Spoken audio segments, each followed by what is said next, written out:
दोस्तों, आज हम आपको एक ऐसे बाप की कहानी सुनाने जा रहे हैं जो अपनी बेटी का बदला लेने के लिए किस हद तक जा सकता है ये आप सोच भी नहीं सकते। फिल्म का नाम है टोबी और यकीन मानिए ये कहानी आपको जरूर पसंद आएगी। तो वीडियो को लाइक कर दीजिए और चलिए शुरू करते हैं। कहानी की शुरुआत होती है एक बड़े बिजनेसमैन आनंद से जो पूजा में आया हुआ है। वहाँ एक पुजारी पर माता आती हैं। आनंद उनसे पूछता है क्या बलि के लिए तैयार हैं? इस पर माता कहती हैं जिसकी बलि देनी थी वो तो भाग चुका है। आनंद कहता है नहीं, बकरा तो अभी भी बंधा है। लेकिन माता कहती है नहीं, वो अब वापस नहीं आना चाहिए क्योंकि अगर लौटा तो मारी बनकर आएगा मृत्यु का देवता।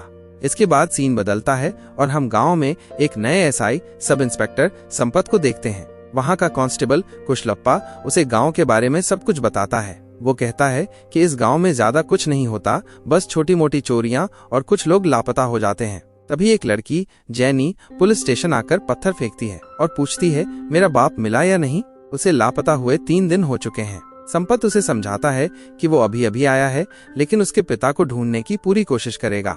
इसके बाद संपत कुशलप्पा से जैनी के बारे में पूछता है। कुशलप्पा उसे चेतावनी देता है कि इस केस से दूर ही रहना ठीक होगा। वो बताता है कि जैनी की फैमिली को लोग पागल समझते हैं और उसने जो नथ पहनी थी वो मारी देवी की है जिसे कोई नहीं पहनता। जब संपत उसके पिता का नाम पूछता है तो कुशलप्पा बताता है टोबी। संपत कहता है ये मेरा पहला केस है, मैं इसे जल्द सुलझाऊंगा। फिर कुशलप्पा उसे फाइल्स वाले कमरे में ले जाता है। संपत पूछता है टोबी की फाइल कौन सी है? इस पर कुशलप्पा कहता है ये सारी फाइलें टोबी की ही हैं। उसके खिलाफ इतने केस हैं कि वो कोई मामूली आदमी नहीं लग रहा। इसके बाद दोनों चर्च के फादर से मिलने जाते हैं और पूछते हैं कि वे टोबी को कैसे जानते हैं। फादर उन्हें टोबी के अतीत की कहानी सुनाते हैं और सीन फ्लैशबैक में चला जाता है। क्रिसमस के दिन फादर जुवेनाइल होम में बच्चों को गिफ्ट बांटने गए थे। सभी बच्चों को गिफ्ट देने के बाद भी एक गिफ्ट बच जाता है। फादर हैरान होकर पूछते हैं ये कैसे रह गया? तब वार्डन बताता है कि एक लड़का कमरे में बंद है, वो बहुत खतरनाक है। उसने पिछले वार्डन को इतना काट लिया था कि वो यहाँ से भाग गया। फादर उससे मिलने का फैसला करते हैं। जब वो लड़के को गले लगाते हैं तो लड़का भी भावुक हो जाता है क्योंकि किसी ने उससे पहले कभी अच्छा व्यवहार नहीं किया था। फादर लड़के का नाम पूछते हैं तो वार्डन कहता है इसका कोई नाम नहीं है, जिसे जो मन करता है वैसे बुला लेता है। फादर लड़के का नाम टोबी रखते हैं। टोबी अपने हाथ पर ये नाम लिखवा लेता है ताकि हर कोई उसका नाम जान सके। टोबी का गुस्सा अब भी कम नहीं हुआ था। वो अक्सर लड़ाई करता, इसलिए उसे बार बार एक जेल से दूसरी जेल में भेजा जाता। जहाँ भी जाता अपने हाथ पर अपना नाम लिखवा लेता ताकि उसका नाम कभी मिट न पाए। कुछ साल बाद एक आदमी चर्च की जमीन वापस मांगता है। असल में वो जमीन उसकी दादी ने चर्च को दान की थी, लेकिन अब लालच में आकर वो उसे वापस चाहता था। जब फादर मना कर देते हैं तो वो आदमी अपने गुंडों को भेजकर फादर की बेइज्जती करवाता है। उसी समय टोबी जेल से छूट कर आता है। वो सीधे चर्च पहुंचता है और आते ही गुंडों की बेरहमी से पिटाई कर देता है। इसके बाद वो फादर को अपना नाम दिखाता है टोबी। फादर उसे पहचान लेते हैं और उसे चर्च में वॉचमैन की नौकरी दे देते हैं ताकि वो वहीं रह सके। एक दिन जब टोबी एक आदमी की कार पार्क करवा रहा था तो गलती से उसने कार पर हल्का सा डंडा मार दिया। ये देखकर वो आदमी जो खुद को चर्च का प्रेसिडेंट बताता है गुस्से में कहता है तू मेरी कार पर डंडा मारेगा? लेकिन इससे पहले कि वो कुछ और कहता टोबी उसे एक जोरदार थप्पड़ लगा देता। प्रेसिडेंट गुस्से में जाकर फादर से इसकी शिकायत करता है। टोबी चर्च में नौकरी तो कर रहा था लेकिन वहाँ किसी की भी नहीं सुनता था। उसका जो मन करता वही करता, यहाँ तक कि वो शराब की दुकान से जमकर दारू पीता और उसका बिल फादर से आकर वसूला जाता। टोबी की इन हरकतों से फादर भी अब काफी परेशान हो चुके थे। इसके बाद कहानी फिर से प्रेजेंट में लौटती है जहाँ संपत दामोदर के पास बैठा है जो कि टोबी का दोस्त है। अब आगे की कहानी दामोदर सुनाता है और सीन फ्लैशबैक में चला जाता है। एक रात दामोदर मछली पकड़ रहा होता है, तभी उसे पास में एक आदमी दिखता है। दामोदर उससे बीड़ी मांगता है और बातचीत के दौरान उसे पता चलता है कि वो आदमी बोल नहीं सकता, वो टोबी था। जब टोबी दामोदर के पास ढेर सारी मछलियां देखता है तो इशारे से पूछता है कि उसने ये कैसे पकड़ी। दामोदर कहता है कि वो सिखा देगा, लेकिन बदले में टोबी को उसका हेल्पर बनना पड़ेगा। अगले ही दिन दामोदर टोबी को मुर्दाघर ले जाता है। असल में वो वहाँ पोस्टमार्टम का काम करता था और इसी काम में उसने टोबी को हायर किया। जब वो टोबी को ये काम सिखाता है तो उसे एहसास होता है कि टोबी को लाशों की चीर फाड़ में बहुत मजा आ रहा है। ये देखकर दामोदर को थोड़ा अजीब लगता है। अब टोबी मुर्दाघर में ही रहने लगता है और उसी काम में लग जाता है। एक दिन जब दोनों मछली पकड़ रहे होते हैं तब दामोदर टोबी को चेतावनी देता है, कभी अकेले मछली पकड़ने मत आना। एक बार मैंने घोड़े पर सवार एक साया देखा था जो मारी देवी थी। उसकी नथनी अंधेरे में चमक रही थी।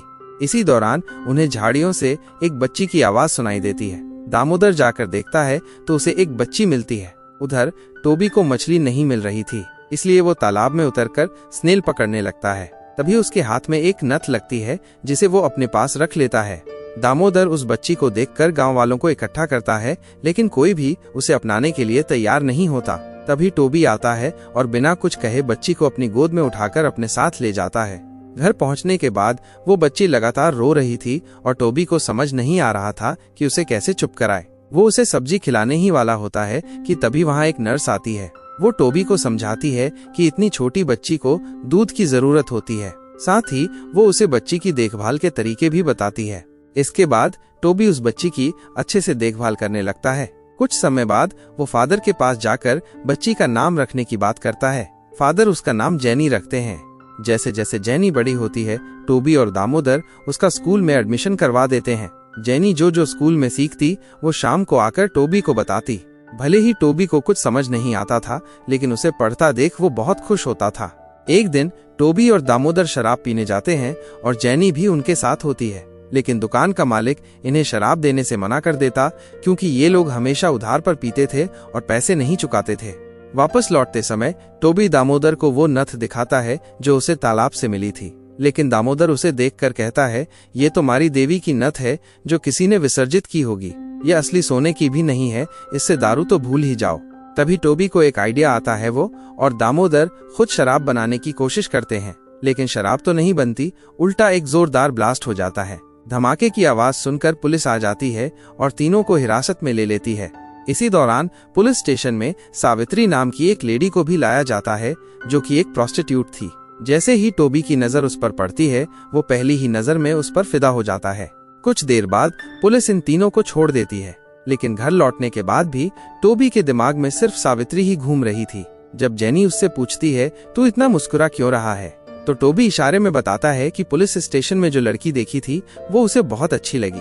कहानी फिर से प्रेजेंट में आती है, जहां संपत सावित्री से मिलकर टोबी के बारे में पूछता है। इसके बाद सावित्री आगे की कहानी बताने लगती है। अब जेनी टोबी को एक पर्चा लिखकर देती है जिस पर आई लाइक यू लिखा होता है। जेनी चाहती है कि टोबी ये पर्चा सावित्री को दे आए, लेकिन टोबी डर के मारे नहीं जाता। आखिरकार जेनी खुद वो पर्चा सावित्री को देकर कहती है कि इसे टोबी ने भेजा है, लेकिन जब वो लौटकर देखती है तो टोबी वहां से गायब होता है। सावित्री हंसते हुए कहती है, अपने टोबी को बोलना जो भी बात करनी है वो खुद आकर करे। इसके बाद जेनी टोबी और सावित्री की मुलाकात करवाती है। सावित्री जेनी से कहती है कि तू यहाँ से जा, हम बड़ी बातें करेंगे, लेकिन जेनी साफ कह देती है कि ये बोल नहीं सकता, इसलिए जो भी कहना है मेरे सामने कहो। तब सावित्री टोबी से कहती है, हम दोनों की शादी नहीं हो सकती क्योंकि मैं जिस्म बेचती हूँ। ये सुनकर जेनी कहती है, कुछ भी बेचो लेकिन इससे शादी कर लो। मगर सावित्री साफ कह देती है कि शादी तो नहीं होगी, लेकिन हम दोस्त बन सकते हैं। इस तरह दोनों के बीच दोस्ती हो जाती है और अब सावित्री अक्सर ही टोबी और जेनी से मिलने आने लगती है। लेकिन एक दिन टोबी सावित्री को किसी और आदमी के साथ देख लेता है और ये देखकर उसका दिल टूट जाता है। वो नाराज होकर चुप हो जाता है। जब सावित्री को ये पता चलता है तो वो गुस्से में कहती है, मैंने पहले ही कहा था कि मैं प्रोस्टिट्यूट हूँ और इसी से मेरा घर चलता है। टोबी इस बात से टूट जाता है। अब वो बस शराब पीता है और दूर से ही सावित्री को देखता रहता है। फिर एक दिन जेनी दोनों की सुलह करवाती है और टोबी को समझाती है कि अब से कभी भी उसके काम में दखल मत देना। टोबी को भी ये बात समझ आ जाती है। समय बीतता है और जेनी अब बड़ी हो जाती है। एक दिन स्कूल में उसका टीचर उससे बदतमीजी करने की कोशिश करता है, लेकिन जेनी चुप रहने की बजाय उस टीचर की पिटाई कर देती है। इसके बाद वो सीधा सावित्री के पास जाती है और कहती है, अब मैं स्कूल नहीं जाऊंगी। सावित्री कहती है, ठीक है, लेकिन ये बात टोबी को मत बता, वरना वो उस टीचर को मार डालेगा।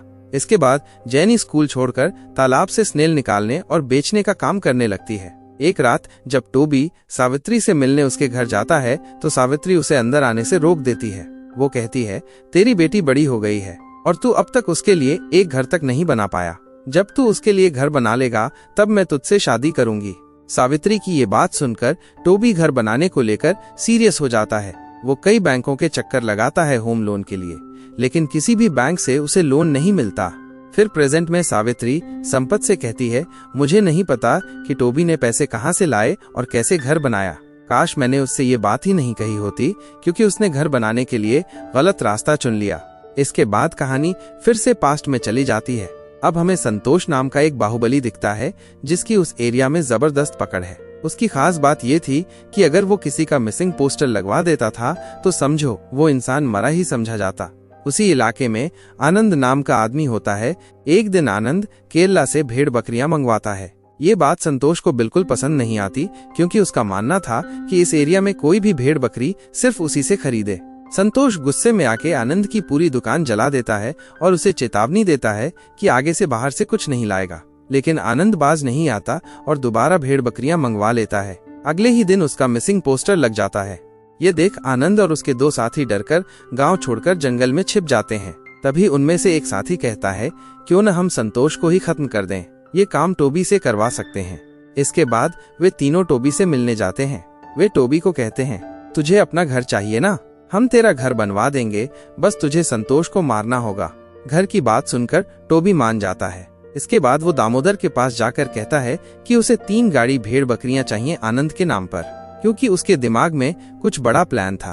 अगले दिन आनंद की दुकान पर ढेर सारी भेड़ बकरियां पहुंच जाती हैं। ये देखकर आनंद घबरा जाता है, क्योंकि उसे डर था कि संतोष को जैसे ही ये बात पता चलेगी वो उसे मारने जरूर आएगा। उधर जैसे ही संतोष को इसकी खबर मिलती है, वो तुरंत अपने आदमियों के साथ आनंद के पास पहुंच जाता है। इसी बीच वहां टोबी सामने आता है और बिना कुछ सोचे समझे संतोष के सारे आदमियों को मार डालता है। आखिर में वो संतोष को भी खत्म कर देता है। टोबी को लगता है कि अब उसका घर बन जाएगा और उसकी शादी भी हो जाएगी, लेकिन तभी पुलिस वहां आ जाती है और उसे गिरफ्तार कर लेती है। आनंद अपने वादे के मुताबिक टोबी के लिए घर बनवा देता है। प्रेजेंट में संपत टोबी का घर देखने जाता है, लेकिन वो बस एक छोटी सी झोपड़ी थी। वहां वे दोनों जेनी को बुलाने लगते हैं, लेकिन वो वहां नहीं मिलती। तभी पड़ोस में रहने वाली एक औरत बाहर आती है और संपत उससे जेनी के बारे में पूछता है। इसके बाद वो औरत उन्हें आगे की कहानी बताने लगती है। संतोष की मौत के बाद आनंद पूरे इलाके का नया बाहुबली बन जाता है। वो भी अपनी मनमानी करने लगता है। एक दिन एक सरकारी अफसर उसके सोने के बिस्किट्स पकड़ लेता है और चेतावनी देता है कि अब कोई उसे उसके गंदे धंधों से नहीं बचा सकता। ये बात सुनकर आनंद आग बबूला हो जाता है। इधर कुछ समय बाद टोबी जेल से रिहा हो जाता है। जेल से बाहर आते ही वो सीधा दामोदर के पास जाता है और कहता है कि उसे सावित्री के घर जाना है। लेकिन जब वो वहां पहुंचता है तो देखता है कि सावित्री ने किसी और से शादी कर ली है। ये देखकर टोबी का दिल टूट जाता है। अब जेनी, जो पहले समुद्र किनारे स्नेल्स बेचती थी, वही टोबी को अपने पास बैठा लेती है। इस दौरान आनंद की बोट पर काम करने वाला प्रशांत नाम का एक लड़का जेनी को पसंद करने लगता है और जेनी भी उसे पसंद करने लगती है। एक दिन आनंद वहां से गुजरते हुए टोबी को देखता है और उसके पास जाकर कहता है, कभी जरूरत पड़े तो मेरे पास आ जाना। लेकिन जेनी तुरंत जवाब देती है, इसे तुम्हारी कोई जरूरत नहीं, अब ये कहीं नहीं जाएगा। अगले ही दिन टोबी के घर पर सरकारी नोटिस आता है कि उसे घर खाली करना पड़ेगा। जाहिर है ये सब आनंद ने ही करवाया था। परेशान होकर टोबी और जेनी सरकारी दफ्तर जाते हैं, लेकिन अफसर साफ कह देता है कि घर खाली करना ही पड़ेगा, क्योंकि वो जमीन सरकार की है। इससे परेशान होकर टोबी सीधे आनंद के पास जाता है। आनंद बस एक फोन करता है और टोबी का घर बच जाता है। लेकिन इसके बदले में आनंद उससे अपना एक काम करवाने को कहता है। इसके बाद आनंद एक गन्ना पेरने की मशीन खरीदता है। वो टोबी से अपने सारे दुश्मनों को मरवाता है और उनकी लाशें उसी मशीन में डलवाता रहता है। दिन पर दिन टोबी आनंद के लिए ये गंदे काम करता रहता है। जेनी बार बार टोबी को समझाती है कि आनंद उसका सिर्फ इस्तेमाल कर रहा है, लेकिन टोबी उसकी बात को नजरअंदाज कर देता है। आखिरकार जब जेनी को टोबी के एक और मर्डर की खबर मिलती है तो उस रात वो उसे घर में घुसने नहीं देती। वो साफ कह देती है, जब तक तू ये सब छोड़ नहीं देगा तब तक इस घर में कदम मत रखना। अगले दिन गुस्से में जेनी सीधे आनंद के घर जाती है और उसकी जमकर बेइज्जती करती है। वो कहती है, टोबी को अपना गुलाम समझना बंद कर। जाते जाते वो उसके मुंह पर सिक्के फेंक कर कहती है, ये ले पैसे और टोबी को दोबारा बुलाने की जरूरत नहीं है। आनंद, जिसने कभी अपनी इतनी बेइज्जती नहीं सहनी पड़ी थी, बदला लेने की ठान लेता है। वो अपने पुराने तरीके पर लौटता है और टोबी को झूठे केस में फंसाकर जेल भिजवा देता है। दामोदर जब आनंद से टोबी को छुड़ाने की बात करता है तो आनंद कहता है, पहले जेनी को मेरे पास भेजो तभी कुछ होगा। मजबूरी में जेनी टोबी को छुड़ाने के लिए आनंद के पास जाती है, लेकिन आनंद उसे घंटों धूप में इंतजार करवाता है और उससे मिलता भी नहीं। उस रात जब जेनी अपने घर में सो रही होती है तो आनंद चुपचाप आकर गुल्लक में वही सिक्के डाल जाता है जो जेनी ने उसके मुंह पर मारे थे। अब टोबी बार बार किसी न किसी जुर्म में जेल जाता है और हर बार आनंद रात को उसके घर आकर गुल्लक में एक सिक्का डाल जाता है। वो ऐसा क्यों कर रहा था, इसका राज अभी खुलना बाकी है। कुछ समय बाद जब टोबी जेल से रिहा होकर शराब के लिए गुल्लक से पैसे चुराने लगता है, तभी जेनी वहां आ जाती है। वो टोबी को डांटती है, लेकिन इस बार कुछ अलग होता है। जेनी प्रेग्नेंट होती है। ये देखकर टोबी परेशान हो जाता है और पंचायत बुलाने का फैसला करता है। फिर सब लोग जेनी से पूछते हैं कि उसके बच्चे का बाप कौन है। आनंद भी कहता है, हाँ बताओ कौन है। तभी प्रशांत बोल उठता है कि ये बच्चा उसका है। ये सुनते ही टोबी गुस्से में बेकाबू हो जाता है और प्रशांत को मारने दौड़ता है, लेकिन जेनी बीच में आ जाती है। वो साफ कह देती है कि वो प्रशांत से प्यार करती है। ये सुनकर टोबी की आंखों में आंसू आ जाते हैं और वो गुस्से में अपना घर छोड़कर वापस मुर्दा घर में रहने चला जाता है। कुछ समय बाद जेनी और प्रशांत की शादी हो जाती है। शादी के कुछ महीनों बाद जेनी एक बेटी को जन्म देती है। दूसरी तरफ टोबी बस दूर से ही इन्हें देखता रहता है, लेकिन कभी उनसे मिलने नहीं जाता। वो तो बस शराब के नशे में डूबा रहता है। इधर आनंद अपने अवैध कारोबार में लगा रहता है। एक दिन जब वो अपना इलीगल माल शिफ्ट कर रहा होता है, तभी एक सरकारी अफसर आकर सारा माल जब्त कर लेता है। अफसर साफ कहता है कि अगर 50% कमीशन नहीं दोगे तो तुम्हारा माल नहीं छोड़ूंगा। धीरे धीरे ये अफसर कई बार आनंद का माल पकड़ लेता है, जिससे उसे भारी नुकसान होने लगता है। आनंद को शक होता है कि उसकी टीम में ही कोई अंदरूनी जानकारी लीक कर रहा है। वो अपने आदमियों से कहता है कि अलग अलग बोर्ड्स के नाम से खबरें फैलाओ ताकि गद्दार का पता चल सके। इस चाल से आनंद को पता चल जाता है कि जानकारी लीक करने वाला कोई और नहीं बल्कि प्रशांत ही है। ये जानने के बाद आनंद सीधे टोबी के पास जाता है और उसे भड़काता है। वो कहता है, जिसने तुझे तेरे ही घर से बेघर कर दिया, अब तुझे उससे बदला लेना चाहिए। टोबी के मन में भी बदला लेने की आग जलने लगती है। एक दिन मौका मिलते ही वो प्रशांत पर हमला कर देता है, लेकिन तभी जेनी वहां पहुंच जाती है और प्रशांत को बचा लेती है। गुस्से में जेनी टोबी पर चिल्लाती है और कहती है, मेरी जिंदगी बर्बाद करने वाला तू ही है। फिर वो टोबी को एक चौंकाने वाली सच्चाई बताती है। जब जब टोबी जेल में होता था, तब तब आनंद उसके साथ रातें बिताने आता था और हर बार के बाद वो गुल्लक में एक सिक्का डाल जाता था। जेनी ताने मारती है, अब उस गुल्लक में जितने सिक्के हैं उतनी ही बार आनंद ने यहाँ रात बिताई है और ये बच्ची भी आनंद की है जिसे प्रशांत ने अपनाया है। ये सुनते ही टोबी का खून खौल उठता है। वो आनंद को मारने के लिए दौड़ पड़ता है, लेकिन जेनी उसे रोक लेती है और तंज कसती है, अगर तू आनंद को मारकर जेल गया तो मुझे तुझे छुड़ाने के लिए फिर किसी और के साथ सोना पड़ेगा। ये सब सुनकर टोबी टूट जाता है और फूट फूट कर रोने लगता है। जेनी उसे किसी तरह संभालती है, लेकिन अगले दिन वो देखती है कि टोबी बिना कुछ कहे कहीं चला गया है। उसके बाद से वो किसी को नहीं मिला। टोबी को खोजते खोजते जेनी धीरे धीरे पागल सी हो जाती है। उसने वो नथ भी पहन ली थी जो पहले उसकी पहचान थी। अब हम फिर प्रेजेंट में लौटते हैं। टोबी प्रशांत को साथ लेकर वापस आता है। दोनों जेनी से मिलने जाते हैं, लेकिन वो घर पर नहीं होती। तभी अचानक आनंद के आदमी वहां आ धमकते हैं और दोनों को बुरी तरह पीटकर अधमरा छोड़कर चले जाते हैं। पड़ोस में रहने वाली औरत दोनों को किसी तरह अस्पताल ले जाती है। वहां डॉक्टर बताते हैं कि प्रशांत की मौत हो चुकी है, लेकिन टोबी की सांसें अभी भी चल रही हैं। हालांकि उसकी हालत बहुत नाजुक थी। डॉक्टर यहाँ तक कह देते हैं, इसके लिए बेहतर होगा कि ये भी मर जाए। इसी बीच डॉक्टर ये भी बताते हैं कि जैसे ही जेनी को ये पता चला कि आनंद के आदमी टोबी को मारने वाले हैं, वो एक चाकू लेकर आनंद को मारने पहुंच गई, लेकिन आनंद ने उल्टा जेनी को ही जान से मार दिया। ये सब सुनते ही टोबी की आंखें खुल जाती हैं। वो होश में आ चुका था। बिना वक्त गवाए वो सीधे जेनी की लाश ढूंढने निकल पड़ता है। अपनी आंखों के सामने जेनी की मृत शरीर देखकर टोबी बुरी तरह टूट जाता है। वो उसकी नथ उठाता है और अपने साथ ले जाता है। इसके बाद टोबी एक सुनार के पास जाता है और जबरदस्ती अपनी नाक में वो नथ पहनवा लेता है। इधर आनंद देवी मारी की पूजा में शामिल होता है। परंपरा के अनुसार मारी देवी का प्रतीक घोड़ा पूजा स्थल से हटा दिया जाता है, क्योंकि ऐसा माना जाता है कि देवी उसी पर विराजमान होकर आती हैं।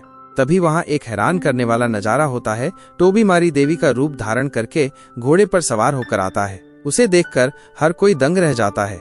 टोबी आते ही आनंद के सभी आदमियों को बेरहमी से मार डालता है। फिर वो बिना रुके मारी देवी की तलवार से आनंद का सिर कलम कर देता है। इसी दौरान वहां संपत भी पहुंचता है और बिना देर किए टोबी को गोली मार देता है। गोली लगते ही टोबी वहीं गिर जाता है और दम तोड़ देता है। इस तरह अपने प्यार और बेइज्जती का बदला लेकर टोबी की कहानी खत्म हो जाती है। दोस्तों, आपको ये कहानी कैसी लगी हमें कमेंट में जरूर बताएं और अगली बार किस मूवी या वेब सीरीज का एक्सप्लेनेशन चाहिए वो भी बताना मत भूलिए।